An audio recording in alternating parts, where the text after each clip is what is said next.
Hello, hello, hello. Welcome to another fantastic episode of Anarchy Among Friends Roundtable discussion. Before we get started, let me remind you that we are covered by the BitCot No Government License, which allows for the reuse and modification of this broadcast by anyone and everyone except for governments and the blood use thereof. You can learn more about that at bitcot.org. That is BIPCOTORG. This is Anarchy Among Friends Roundtable discussion, episode number 28. Damn right. Titled hashtag Still You're a Great Man. I think that's what I titled it. Either way. Yes. Skeleton That's what I crew hashtagged tonight. it on Twitter. Yep. Skeleton crew tonight. No Mark and Derek has got a migraine, so it's just me and the smart guy. What are you up to tonight, Dan? The dynamic duo. The dynamic duo? Yeah. the tech guy and the smart one. I just pretend to be smart. I'm not really, though. I'm not either. I had somebody Just tell me don't call me. today that I was smart, and I said something to the effect of, "I'm right more often than there's a blue moon, but less often than the clock is right." Yeah, I said I'm smart enough in the realm of when a blind squirrel catches a nut. Right? Exactly. like that's how often I'm right. It's somewhere in the same realm as a blind squirrel getting It's a a nut. shot in the dark, man. No, as long people can call me smart all they want, as long as they don't call me an intellectual. It's like a dirty word to me.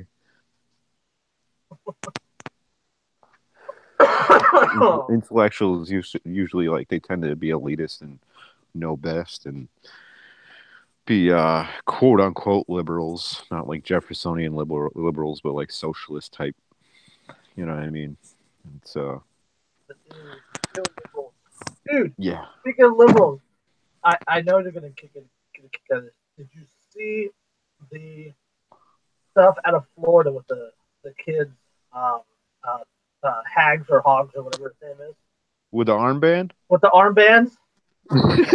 People were talking about him. They were like, "Yo, dude, you look like a not like a national socialist with that armband on."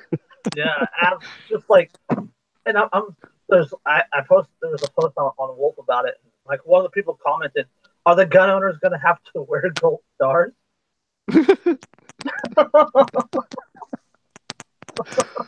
Oh, that's fucking horrible. Big Ohio, you little shit. Yeah, right. Coming down to that. Like Tide Pod eaters are going full blown Nazi.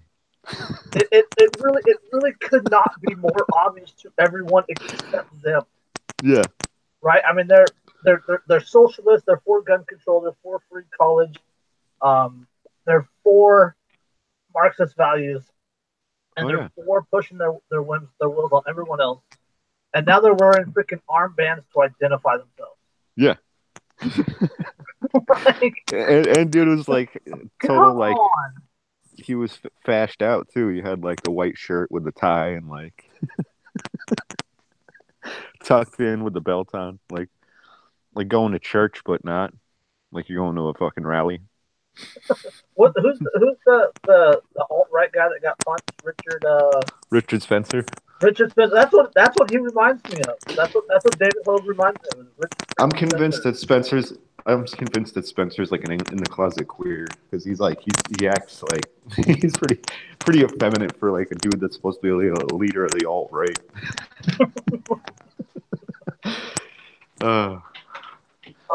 Like, where's your alpha male? There's no alpha about this. I don't know. Any movement is like suspect in my mind because it's like who's leading it? You know what I mean? Who's leading it behind the scenes? Who's infiltrated it? Well, we know Soros helped pay for some of it. Oh, I'm sure, dude. You know what I mean? Because it's like I always try to look into any group. You know what I mean? And it's like even though I'm a laissez-faire capitalist kind of guy in my like sense of like economics, and not like capitalist in terms of like taking loans with usury attached from banks and shit like that. You know what I mean? To me, that's not real capitalism. You know what I mean? Uh, That's how some people define it, and that's why they say that capitalism can't exist without the state, because the state, it needs the state to operate in order to get the money in terms of loans, in order for capital to build a business and whatever, and all the licensing fees and all that shit you have to go through, and hoops you have to jump through, regulations and everything, in order to even have a business. And I'm like, that's not capitalism, though. Like, you know what I mean? no, that's not capitalism. My mind. But by definition, it people kind of is. Like, you know what I mean? It's fucked up. People confuse capitalism with corporatism, like it's a freaking like they confuse AIDS and HIV. They're not the same thing. Number one, they're not the same thing. They are similar, but they're not the same thing. Yeah, right? And I look at like capitalism as like something on like a small scale. Like a small scale example of capitalism for me is like a yard sale or a farmer's market, where you're not like being charged tax. It's just a straight up trade for like, money for yeah, that's product. that's You know what I mean? That's what capitalism is a true free market. Yeah, and it's like, I don't know.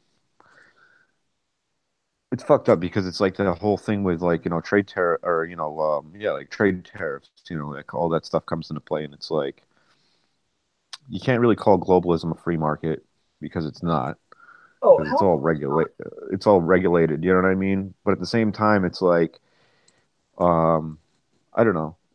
Since we got away from like protectionist policies, I think like, and we went to globalism, it kind of like fucked, a lot of first world nations over and like deindustrialized them. And, like that was kind of the purpose of it. I'm not saying that it's a good thing, but if you want to like reestablish business in your own country, you kind of have to do that with the current setup of things, and it's like that's against the rule. You know what I mean? Because it's like if you're not for globalism, you're like, you're the next fucking Hitler, essentially. yeah, I'm a free market guy. I don't believe in globalism, but I do believe in international free trade, and I do believe that there should be no barriers to that. That being said, Trump, his steel tariff. Yeah, and that's just natural human interaction, though. You know what I mean? Yeah. Trump's still an aluminum tariff. He's already walking back on it. There was articles came out today talking about how he was thinking about not signing the tariffs now. His economic advisor Cohen. Well, first of all, Cohen's a whole separate issue, but that guy is as an ex Goldman Sachs banker, Goldman Sachs executive. He helped author the tax breaks earlier this year, the tax cuts earlier this year, and he was totally against the tariffs, to the point where he actually left Trump's administration because Trump wanted the tariffs and Cohen didn't. But now there's. I thought he was let go. No, I wasn't sure on how that went. Oh, really? Well, I know that Trump called him a globalist, and then the ADL like went off and was like, "Oh, globalist is a fucking globalist." Yeah, this is an anti-Semitic term. I'm like, way to out yourselves and fucking, give them enough rope and they'll hang themselves. You know what I mean? It's fucked up. It's like globalism isn't a Jewish thing, but it's anti-Semitic to say it. Anti-Semitic to be anti-globalist. Yeah. Like, what the fuck, dude? It kills me. And then it's like the thing, like, and I don't mean to be like picking on, the Jewish people as a whole. It's just like kind of like the control structure and the way that, a lot of these lobbying firms that are set up, like AIPAC, you know what I mean? Like you have to take the AIPAC pledge to even be in Congress. Like you can't, like you have to agree to not pass any bills against Israel. Like you have to essentially like toe the line. Otherwise you can't even be in there. That's why Cynthia McKinney was let go. She talked about it. And I mean, it's kind of crazy that like a foreign entity controls our government. Well, yeah, it's not the first government to be controlled by a foreign entity. Oh, absolutely not. But I mean, you can't be like, oh, America first, and then like be a Zionist. It's like it doesn't work like that. And there's so many people that are like dual nationals, like Israeli dual nationals within like Congress and like other positions of power, and it's kind of crazy that like that's even allowed, because that's like where does their loyalty lie, kind of thing. You can't be like America first and then completely isolate the country. right? No, That's like Un being like North Korea first. you can't isolate the country, but you can institute like nationalist policies in terms of trying to rebuild the country and like um Well, even passing those doesn't help though because you can't force economic prosperity, right? If it's the broken window fallacy, it's broken. If you can't force people to buy a product at a higher price, supply and demand, blah blah blah blah. And when people are used to getting yeah, supply from elsewhere, right? The demand's not going to change with the tariff and all that. The demand's not going to change. The demand is still going to be there. But in order to, if you cut off that yeah, supply from outside, then the supply has to come from within. If the supply has to come from within, they have to jack up the prices because the supply is very, very limited, but the demand is still high. So that jacks up those prices. So people pay more for those products, et cetera, et yeah. cetera, et cetera. And then that money that they have to pay has to come Well, out of something else, right? I think what it boils down to in terms of the tariffs is that it's not a broad brush kind of thing. Like I think they're talking about just selecting certain countries that like dump cheap steel on the market kind of thing. Yeah, And that's like what from, they were from like trying to from like avoid, every and that's why they wanted country. to. Yeah, from like every country but Mexico and Canada is what it was. Yeah, yeah, yeah. Because like we get like 50% of our steel from Canada.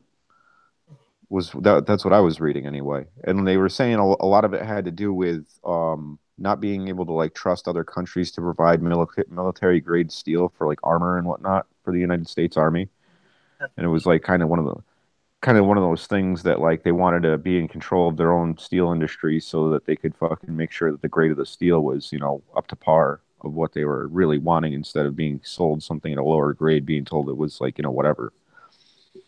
See, that's bullshit. That's not the way to do it.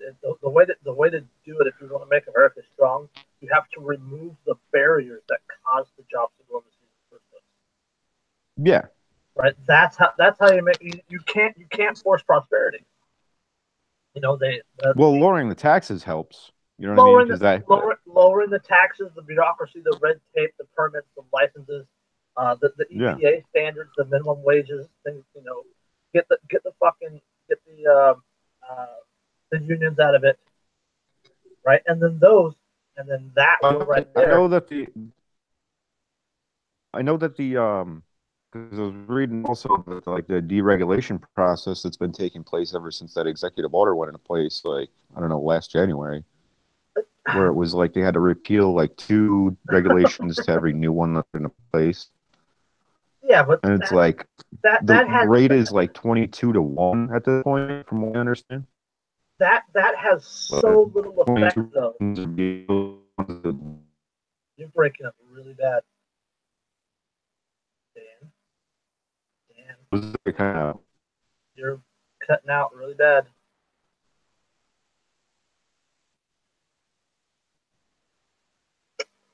Nope. Okay.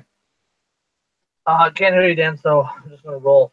The uh, the deregulation, right? The deregulation thing. It has so little effect because the the laws and regulations that are in place regarding a certain thing are so numerous that they're in yeah, duplicate, they're in duplicate, triplicate, quadruplicate, right? So removing yeah. one still leaves two, three, four regulating the exact same thing. Or they could just write one new regulation that combines like all one being regulated, whatever, in one regulation. If they really wanted to. Uh, And that's how they could like skate around that. there you are.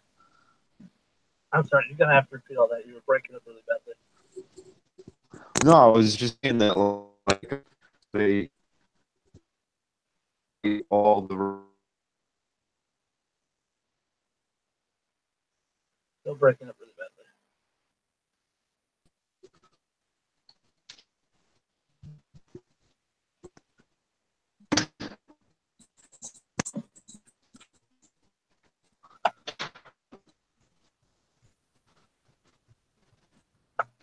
there. Can you hear me? Barely.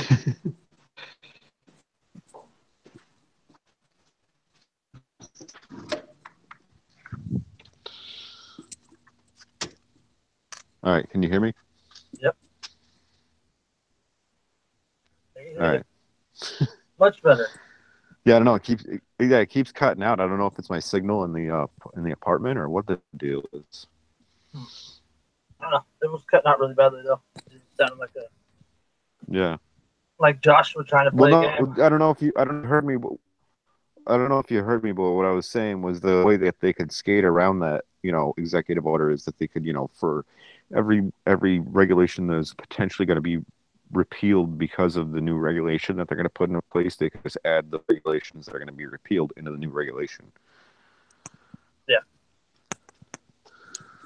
Yep. They always have loopholes. Cocksuckers. I mean, it's all gamed against us. You know what I mean? Otherwise, why would it fucking exist? Yep. And yet people still keep supporting the system. Yeah. Even though, I don't get it, man. Even though, according to a recent poll, 85% of Americans are unhappy with Congress. Most think it's the lobbyists and not the people. Like, no shit, Sherlock's. Yeah. Wait, they're angry at the lobbyists, but not Congress. Yeah, they're angry at the lobbyists. Yeah. So the congressman can do that. They accept me from do it's actually being able to function, right? Yeah. This is from Archie. This is from Archie. It says the overwhelming majority of Americans, introspectively a party allegiance, hold a dismal opinion of Congress, expressed shows. It found 89% of Democrats and 82% of Republicans disapprove of the legislature's work. The new poll, published by the Associated Press NORC Center on Monday, revealed that a total of 85% of Americans believe that Congress's job is below par. The attitude to the Republican-controlled legislature does not change much across party lines. The number of Democrats that held an unfavorable view of Congress, 89%, is only 7 percentage points higher than Republicans at 82. While the figures are a bit more reassuring when it comes to the members of Congress, the immediate representatives of surveyed, they are hardly anything to brag about. Only 44% of Americans approve of the work of their own Congress or congressman is doing on Capitol Hill, 41% of the Democrats and half of the Republicans. Fewer than 20% of Americans believe there is merit to the lawmakers' legislative work, while over a third of all respondents think it is mostly bad. Yeah, 20% of Americans believe there is merit to the lawmakers' legislative work. Yeah, 85% of Americans are unhappy with Congress, but less than 20% believe that there is merit to the lawmakers' legislative work. And they still support these fuckers. Deep asleep. Right? I bet you they're Russian bots. God. They're worse than Russian bots. They're freaking sheep. No, dude, they're sleepers of sleepers. You know what I mean? They're fucking dead. They're dead asleep. Like how bad? How bad does your government have to be? Does your congressman have to be for you to stop supporting it? Like 89%, right? Is that what it's 89%? 85%.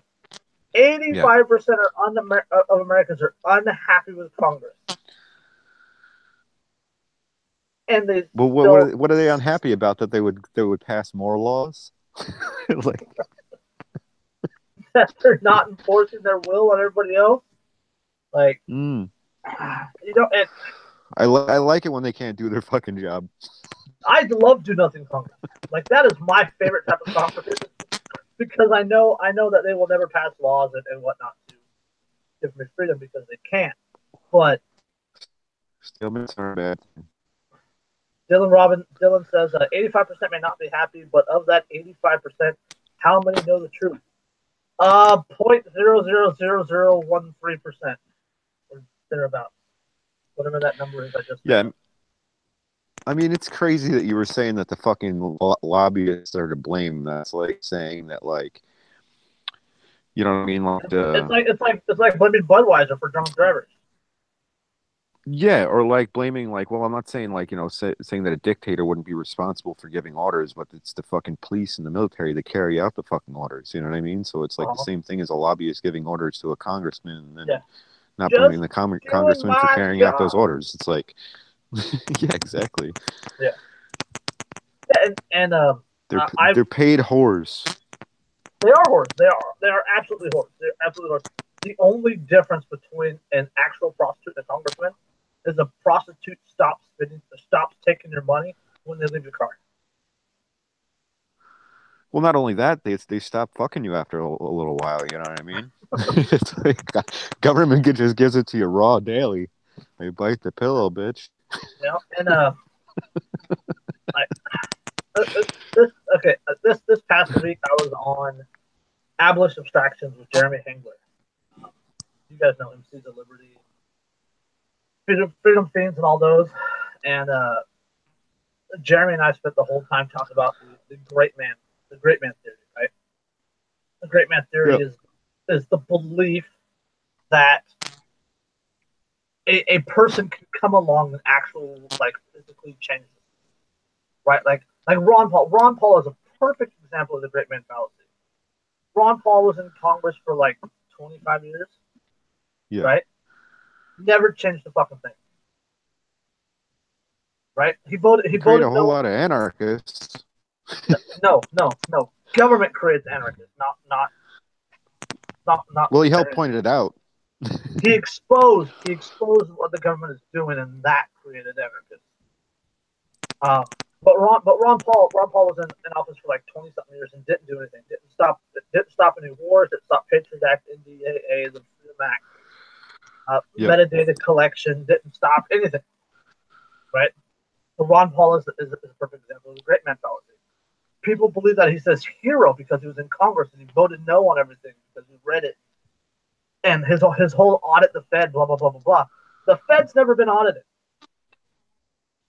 Right? So nothing that Ron Paul did had any sort of effect on the system. Right? That's the same fallacy that people are still using when they support people like Adam Kokesh, Gary Johnson, right? Oh yeah, like he's gonna be in everything. Right? No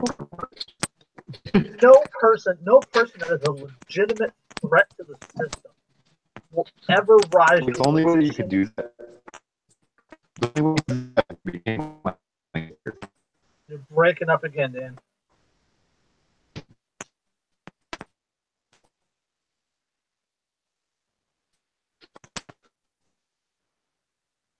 Yeah, I don't know what's happening, Dan. You're breaking up again. But the great man fallacy. Is that better? A little bit. All right. I can hear you at least. All right. Is my picture there or no? It comes and goes. Ah, what the fuck? My signal must be shit here. I'll try and. I can't be outside because it's like too fucking cold out here. It's still the northeast. Is that better? Yeah. All right. So yeah, I don't know. I mean, what was I saying? Oh yeah, about the great man theory and shit. Like, you know what I mean? It's the thing is that like no one person is gonna affect the system and like bring it down. It doesn't work that way. You know what I mean? The only thing that you can do is like point shit out and like how ridiculous it acts and the irony of it all, and like, point out, just the complete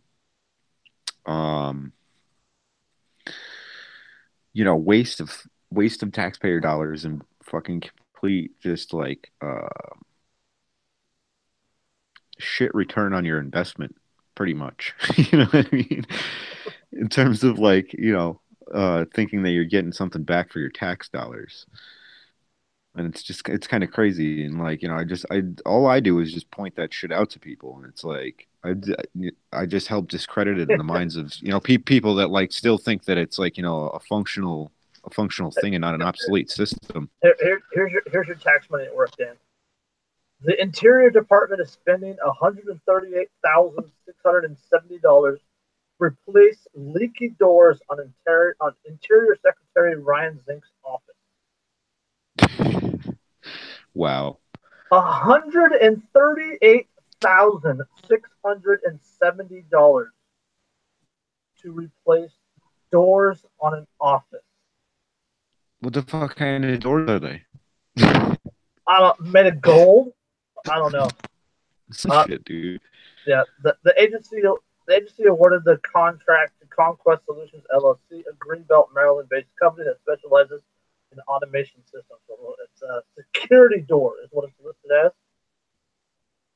Yeah, $138,670 security door. There is your. That's crazy. That is your government tax dollars at work. That's like some shit. Like I wouldn't be surprised if they spent like $8 million on like testing screen doors on submarines. Yeah, those $7,500 toilet seats, the $800 hammers. Crazy, dude. And I think like people are like, "Oh, taxes are part of a civilized society," and I'm like, dude, like what the fuck have your tax dollars got to like, fixing up anywhere? Or like any of that shit, like other than like just like bare minimum maintenance. Okay. It's kind of ridiculous. It's really the slave got actually paying a company that had like a the slaves got free food, free housing, free clothing, and free medical care. They were still slaves. Yeah, that's what they want though. Just because you got roads in the library and a fire department doesn't mean you're not a slave. Yeah. And I mean, like, if you paid private companies to do the same shit, they have a loyalty to their customer if they want to stay in business. Mm-hmm. It's not like they're going to rob you and be like, well, fuck you. You're just going to have to deal with what I give you. Yeah, if a business... Because that's essentially government. If a private business did that, it would be out of business within a week. Oh, yeah, totally. Because the government has a monopoly on things, and it's the only game in town, and it has a 12,000-hour indoctrination program. Yep. Government has no accountability. And people still fucking support it, even though 85% said it's not doing a good job. Yeah. Well, it's doing what it's supposed to do, and that's not a good job.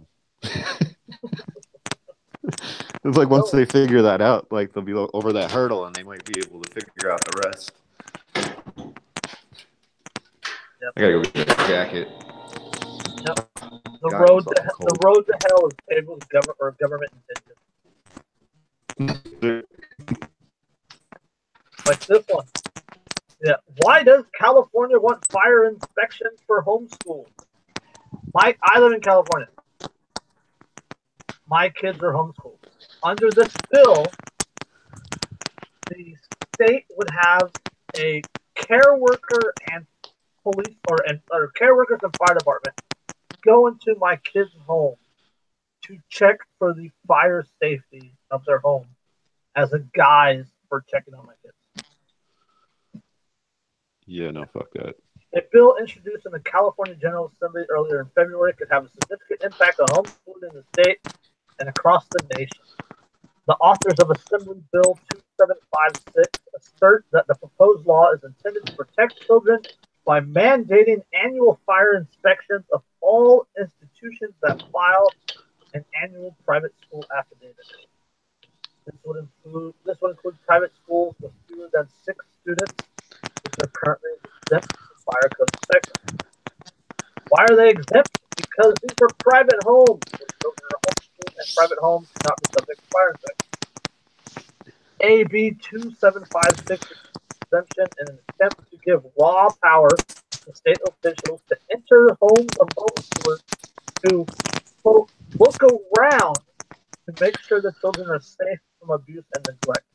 In reality, this bill is not about fire inspection. It is a misguided reaction to the Turpin child abuse case in Paris, California. Yes, Yeah, this is absolutely. a huge. This bill is a huge, huge government intrusion. Yeah, it's a fucking government intrusion, and it's a total violation of the Fourth Amendment. Yeah. I mean, if you want to go by constitutional standards, Yeah. but it's private school. You're breaking up really bad again, Dan. Oh, sorry, did you say that it's because they're private schools? No, private homes. Oh, just private homes in general. Private. No. All. Oh, no. All institutions of education, including those with 6 or less students. Okay. Right. So it would be all public schools, all private schools, all homes that have homeschooling. Yeah. As it is now, institutions with 6 or fewer students, which are generally private homes, are exempt from this fire bill, or from or currently exempt from fire exemption. This they're bill, currently, but this bill removes that exemption. No shit. Yeah. Well, they don't want kids to, having a teacher that's, telling them wrong thing. Yeah. Well, what does that have to do with a fire inspection, though? I'm getting a little too far ahead of myself here. Oh, it has nothing to do with the fire inspection. Absolutely nothing at all. Yeah, no, I was just being sarcastic.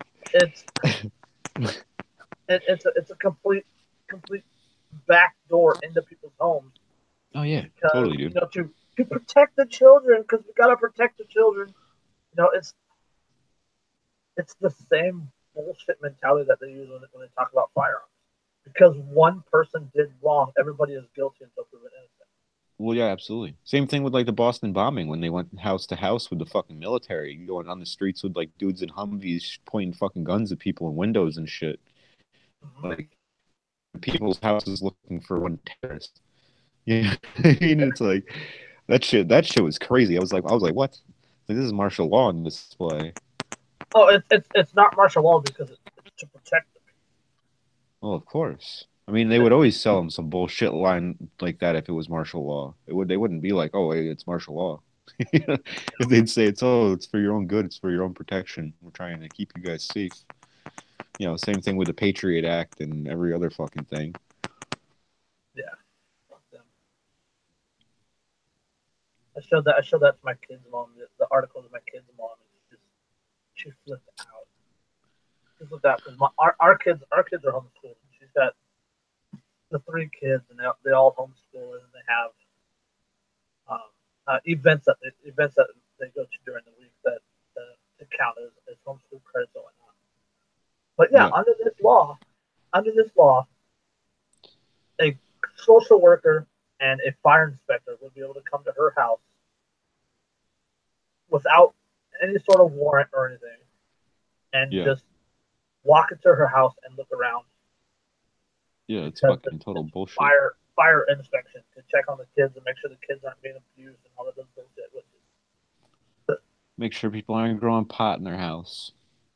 Yep. And they're going to be looking for other stuff. Absolutely know it. They'll be looking for stuff other than what they're supposed to be looking for. Oh, absolutely. That's like, like the cops when they say, oh, can I come in? And then they fucking look around your house. Like, even if they're like not looking in your rooms, like they're like eyeballing your shit to see if they can find anything to fucking get you on. So you don't let them motherfuckers through the front door. It's like you should know better than to ever let the cops in your house. No, I'll let anywhere near you. Don't talk to the cops. Fuck that. All right, how about socialized medicine? Do you like socialized medicine? Not so much. Well, I mean, like for example, like the whole thing with the flu outbreak that they were dealing with in England. They were understaffed and like they didn't have enough beds.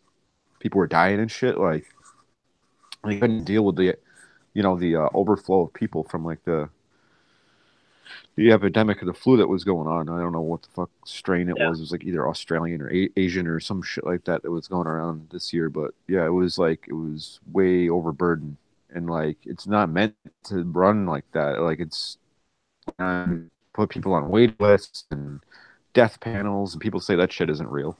But it's like they get to decide who fucking lives and dies and who gets the care. All right, so this one, I got this one's out of Canada. This is a sad story. It's hard to read. 5-week-old girl dies at home in mother's arms while hospital is over capacity. Hours after an appointment with her doctor, 5-week-old Blake Hay McAllister died in her mother's arms in her New Brunswick home with tiny fingers wrapped around her mother's hand. Quote, I was rubbing her hand and it felt colder than normal, says 34-year-old Teresa McAllister. Quote, I panicked and I scooped her up and I bawled. And I ran and I dropped. Please, God, no, please. I was saying Hail Mary, blah, blah, blah. Okay, but Blake had died. McAllister believes her daughter might have lived if she had been admitted to Miramichi Regional Hospital. Through her grief, McAllister is looking for answers to why she kept being told to take her baby home. On January 31st, 2 days before Blake died, she was sent to the hospital for an X-ray and swab. She tested positive for RSV, which is respiratory syncytial virus. The virus is a common cold among older children and adults, but an infant it can be dangerous. Wow. The results were sent to her doctor the next day. By that time, according to McAllister, Blake had been sick for about 3 weeks and had been seen at least 5 times by doctors, including her family doctor Hans, who all sent her home. McAllister said that on February 1st, after being told of the test results, she insisted her daughter be admitted to the hospital. Quote, my baby's sick and I don't think I can do it, she remembers thinking. So I went and said that. I don't think I can take care of her at home. Hans called the Miramichi Hospital about admitting Blake, but was told that the hospital was 20% over capacity. He called the hospital with me in the room, and the hospital said there was no room for my dying baby. Dr. Hans said, I'm going to discuss the options with Ron Beckett. Hans told her the emergency department was full of flu patients and she would need to go through an ER to get admittance, Alistair said, and he, meaning Hans the doctor, didn't think that was a proper course of action. He told her to bring the baby back to his office the next day at 11 a.m. McAllister said he was my doctor for 34 years and I trusted him. And the baby died around 4:30 the next morning. Yes, they could not get a 5-week-old with a respiratory virus into a hospital because the hospital was over capacity. Because again, Canada has socialized medicine. Yeah, if that is not a absolutely pointless. But it works for everyone. What? I mean, not to make jokes or anything, that's horrible. You're breaking up that. I said, yeah. You're still breaking up real bad, Dan. I'm going to try and find a spot.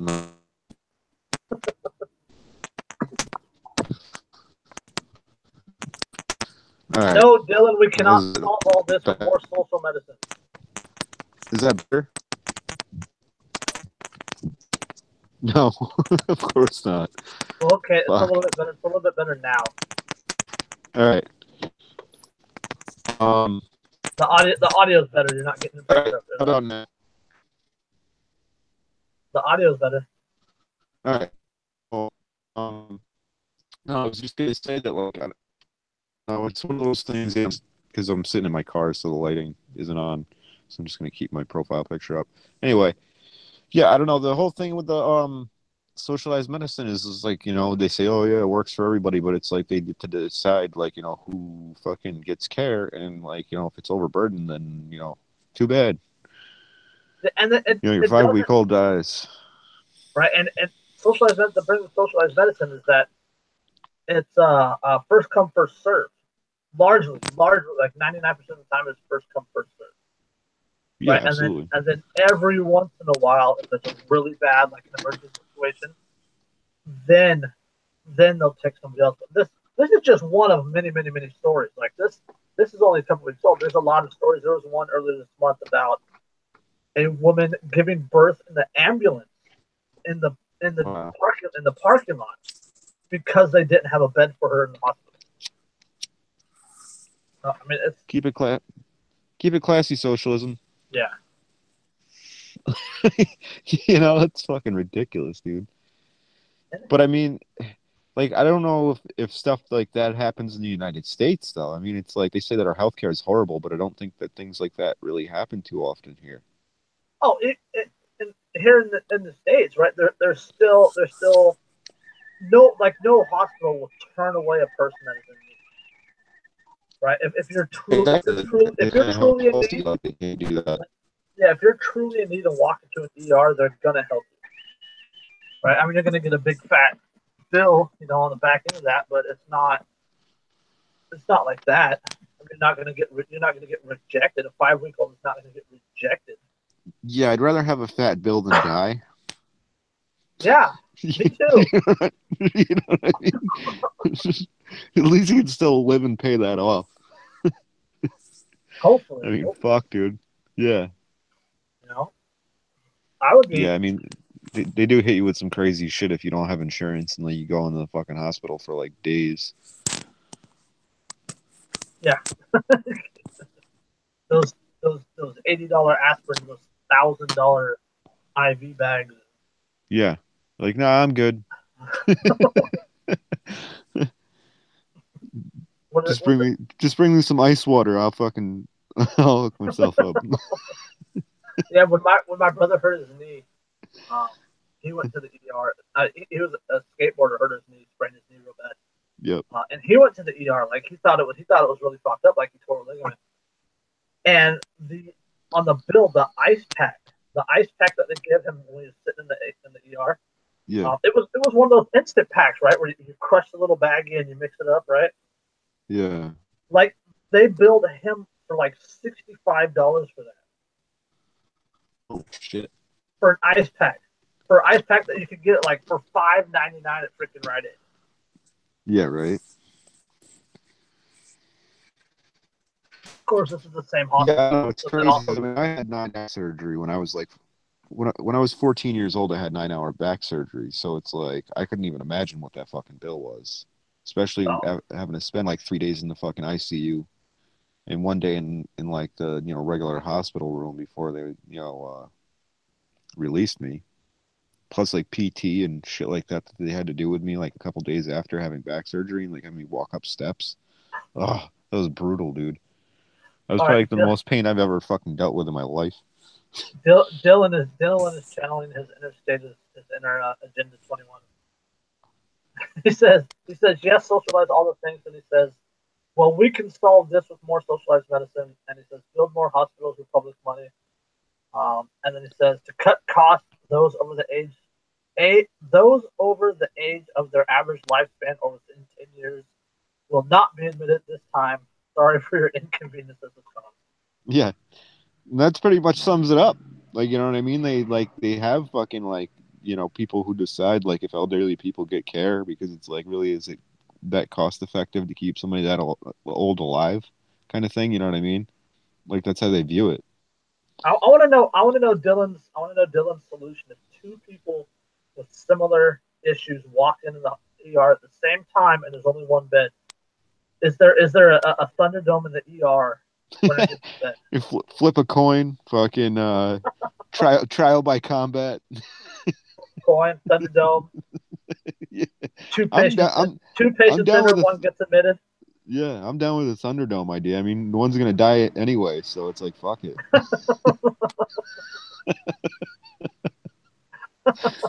Uh, Yeah, OTS, only the strong survive. that's right.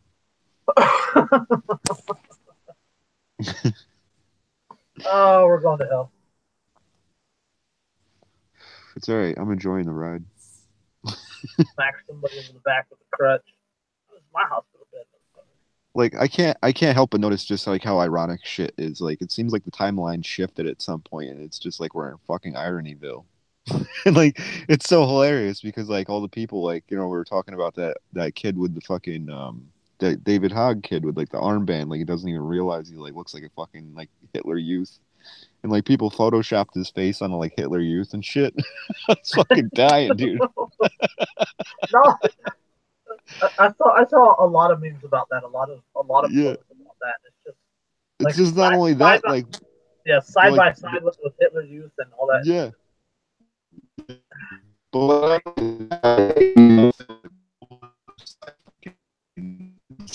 shit.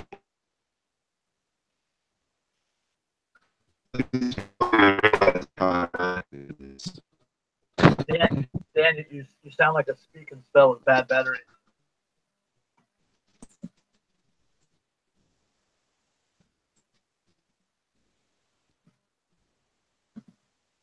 You still there? You just go. Dan. Yeah, I'm still here. Okay. Now, though. Yeah, you're cutting in and out. You sound like Yeah. a speak and spell with bad batteries. I don't know what the fuck is going on with my phone. I never had issues with it before when I was doing the podcast. I'm on fucking battery now, but All right, let's go ahead and cut this short, man. We're at like 50 minutes anyway. yeah, it's fine. So sorry, guys. We're gonna go ahead and cut this short. Dan's issues, and yeah, maybe next time we'll try to do better. So, thanks for watching us. Peace. All right, guys, have a good night. Peace.